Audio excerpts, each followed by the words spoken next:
जय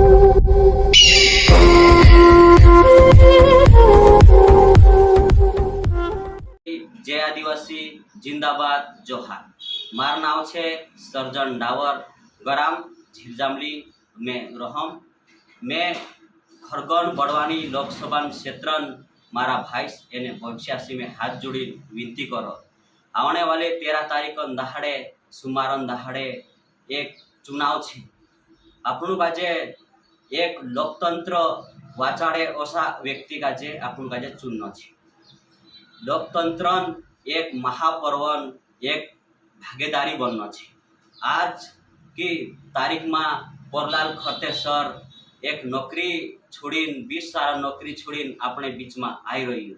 हेना खरते सर काजे ज़्यादा से ज़्यादा वोटे आपीन आपन काजे चुनाव जितानो छे।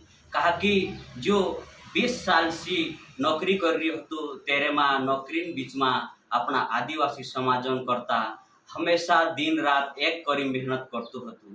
तेना मेहनत करने के बाद असहना लाग्यो सामने वाला कि आदिवासी समाज एक बहुत कमजोर स्थिति में जाने बाज रह्यो।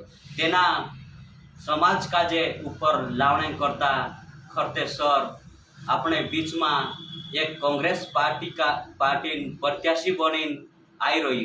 तेना खरते सर का जे ज़्यादा से ज़्यादा वोट आपीन आपन का जे जितानो छे।